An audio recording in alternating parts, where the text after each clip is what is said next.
Hello mga ka-reels. Ngayon gumawa ako ng chicken sopas. Depende sa style ng pagluluto ninyo ng chicken sopas.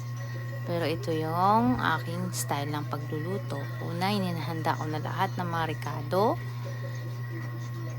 Tapos, nagisa na ako ng bawang, sibuyas. Ang ginamit ko guys is margarine kasi wala kaming butter.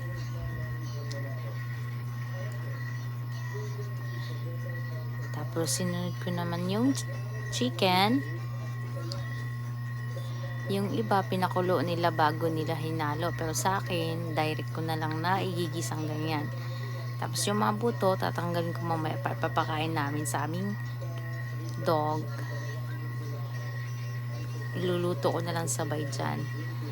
Tapos inad ko na yung carrot.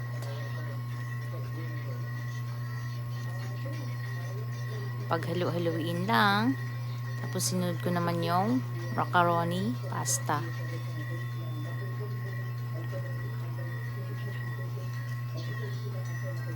Yung iba inuuna nila yung sabaw bago yung macaroni. Pero sa akin nauna ko yung macaroni bago yung tubig. Depende lang sa inyo yun guys. Tapos paghalo-haluin nyo lang. Inad ko na yung hotdog. Tsaka ko nilagyan ng Maggi cube. Chicken cube.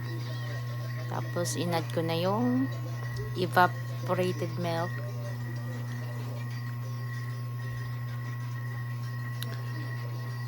At hinalo ko na yung repolyo.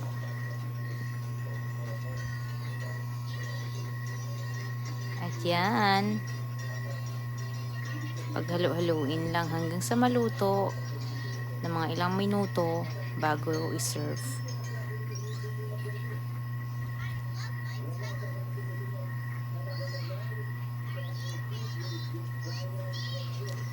At yan na, luto na ang ating chicken sopas. Tinry ko lang to guys kung magugustuhan ng anak ko. Kasi first time niya makakain ng chicken sopas. Ayan na ang ating chicken sopas.